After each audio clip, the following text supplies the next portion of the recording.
Hoy vamos a hablar de un montón de revoluciones que dieron lugar a la independencia de gran parte de América, una serie de sucesos en los cuales grandes personalidades, conocidos como los libertadores, hicieron posible la separación de los países de América Latina de sus respectivas coronas. Hoy en Memorias de Pez os contaremos la historia de las independencias de Latinoamérica. Para entender cómo era el mapa de América Latina por aquel entonces, hemos de remontarnos unos siglos atrás, yéndonos hasta ese momento en el que los europeos llegaron al continente americano. Concretamente, en 1494, España y Portugal firmaron el Tratado de Tordesillas, en el cual se dividieron los territorios del continente sur sin tener ni remota idea aún de su existencia. Así, todos los países que existen a día de hoy comenzaron a formar parte de grandes virreinatos tras los tiempos de la conquista. En el caso de Portugal fue el virreinato de Brasil, mientras que en España llegaron a existir distintos virreinatos como el de Nueva España, el de Perú o el del Río de la Plata en Argentina.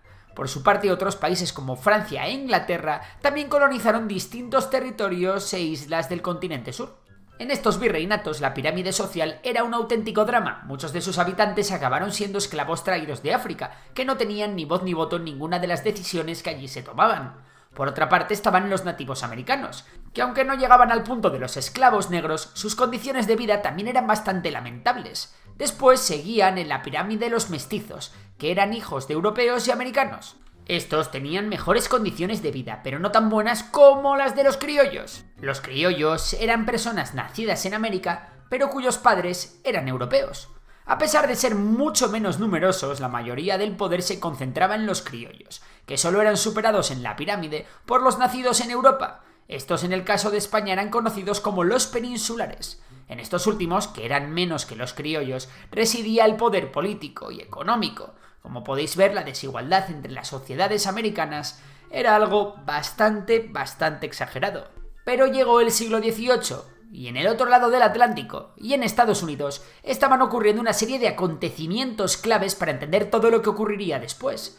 En 1776 se aprobó la Declaración de Independencia de los Estados Unidos, tras la Revolución Estadounidense y la Guerra de Independencia. En esta declaración se hablaba de los derechos inalienables del hombre, la vida, la libertad y la búsqueda de la felicidad.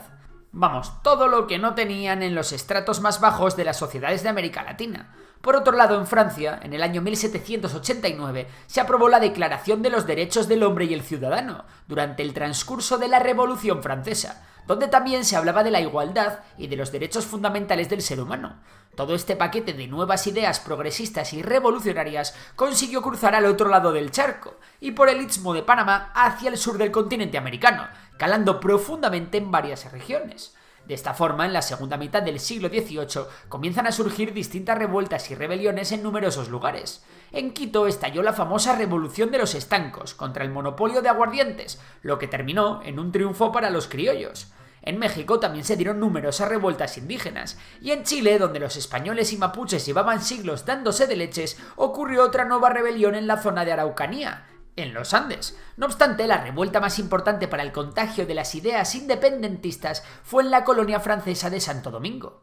En 1789 en Santo Domingo se producía y se exportaba café a punta pala, y además Santo Domingo era el origen de prácticamente la mitad de azúcar del mundo. Pero allí todo Dios estaba tremendamente explotado. Los esclavos africanos que trabajaban en las plantaciones superaban a las personas libres en más de 10-1. Y es que, siendo una colonia francesa, las ideas de la revolución pudieron entrar más fácilmente que en ningún otro lugar. Para los esclavos esto significaba la libertad, mientras que a los colonos, que veían en el fin de la esclavitud una pérdida de rentabilidad para sus negocios, no les hacía tanta gracia eso de la revolución.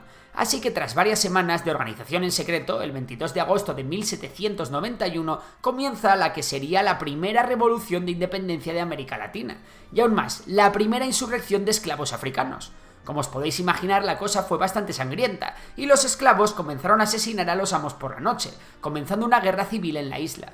2 meses más tarde, el territorio norte de la isla estaba en manos de los revolucionarios, y la Francia revolucionaria aprobaba la abolición de la esclavitud en todas las colonias francesas. Por otra parte, durante los inicios de la Revolución Haitiana emergieron dos facciones: los rebeldes esclavos al norte de Saint-Domingue, liderados por Toussaint Louverture, y las gentes libres de color, lideradas por André Rigaud.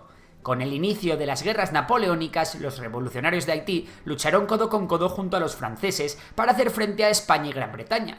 No obstante, en 1795, España termina por ceder a Francia su colonia situada en la parte oriental de la isla, llamada la Española, y los británicos abandonan el lugar 3 años más tarde golpeados por las epidemias de la región.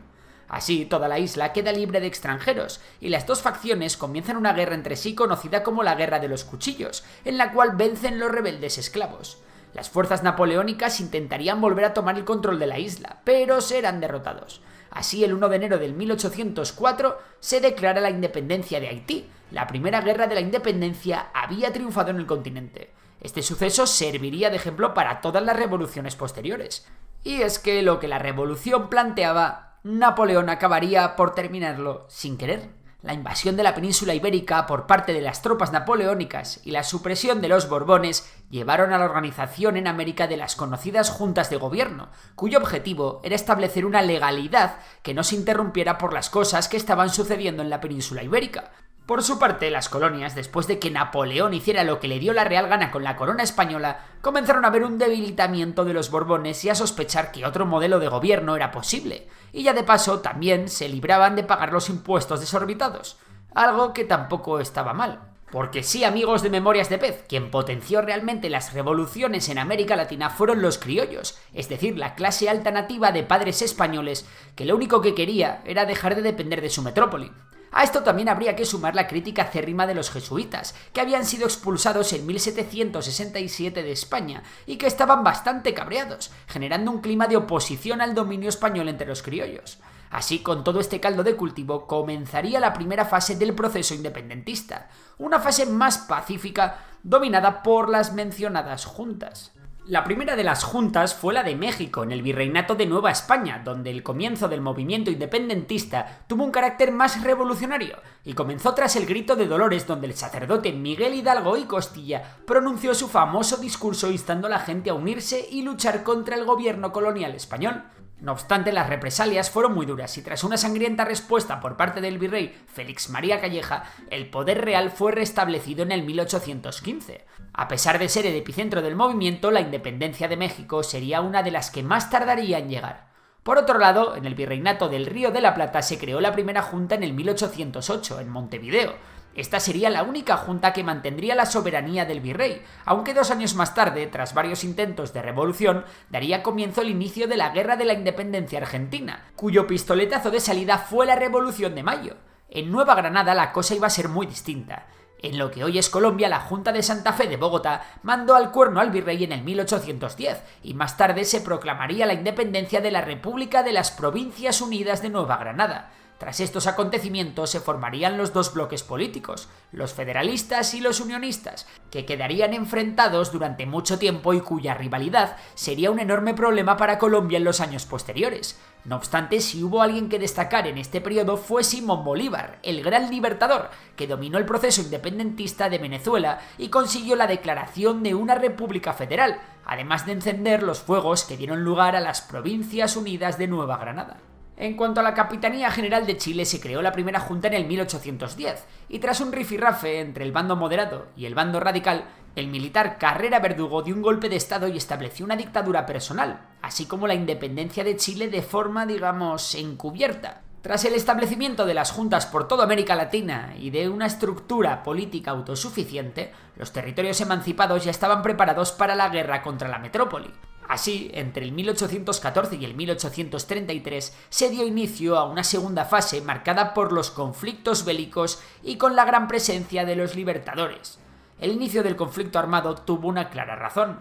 La guerra de la independencia española había terminado, y desde la península se tenía miedo de no poder revertir la situación y perder las colonias para siempre, como así fue finalmente, por otro lado. De esta forma, las tropas españolas, que se las comenzaron a conocer como realistas, se les ordenó que marcharan rápido y de forma muy contundente sobre los territorios conquistados y los ejércitos revolucionarios, para así pillarlos desprevenidos.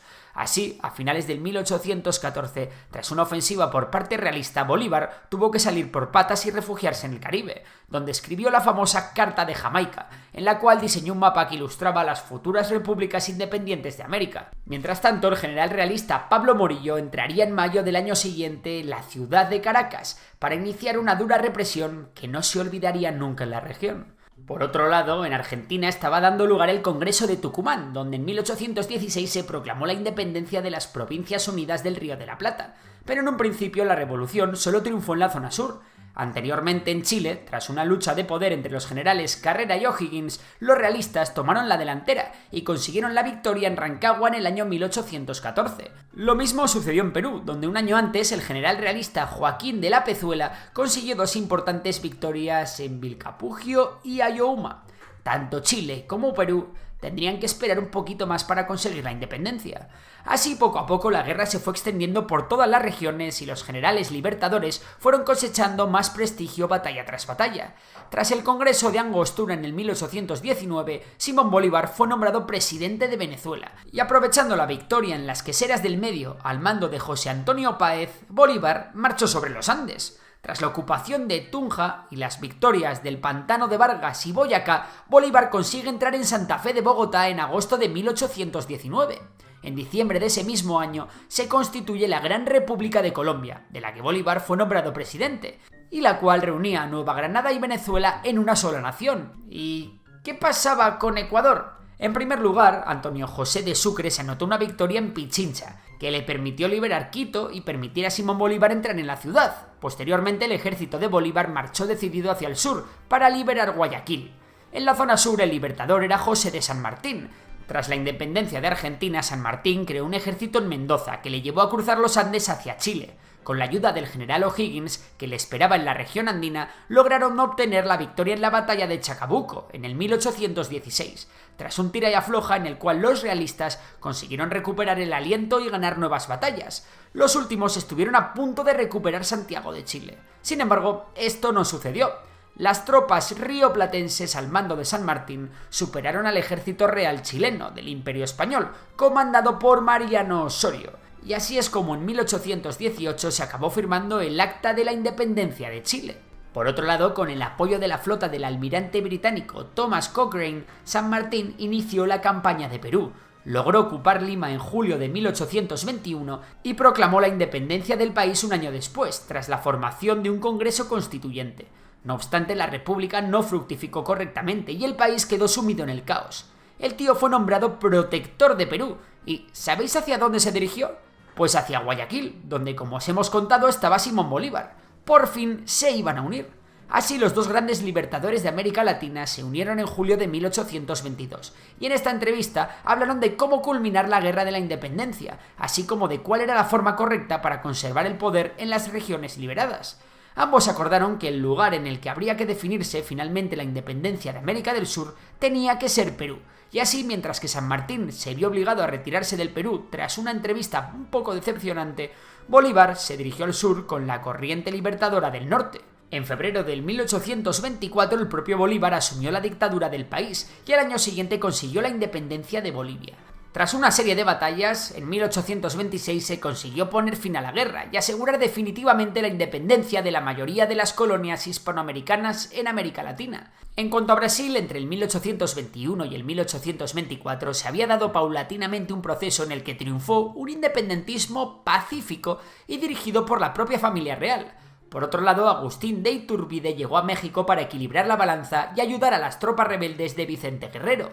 Iturbide lanzó un manifiesto llamado el Plan de Iguala, en el que pedía tres cosas: la independencia de México, el mantenimiento de la religión católica y la igualdad para españoles y mexicanos. Y así, después de más de 10 años de guerra, se consiguió firmar el Tratado de Córdoba, por el cual se proclamaba la independencia de México. Es decir, se había creado el primer imperio mexicano, que posteriormente anexionaría otras regiones de Centroamérica para convertirse en las Provincias Unidas del Centro de América.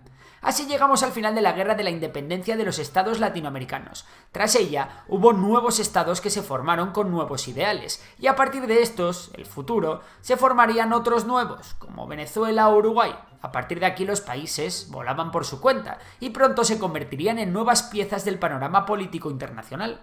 Por mi parte, espero que os haya gustado el vídeo. Si es así, porfa, dale a like, suscríbete, y si te gusta la economía ya sabes que puedes entrar en Memorias de Tiburón, mi otro canal. Por lo demás, un saludo y hasta la próxima.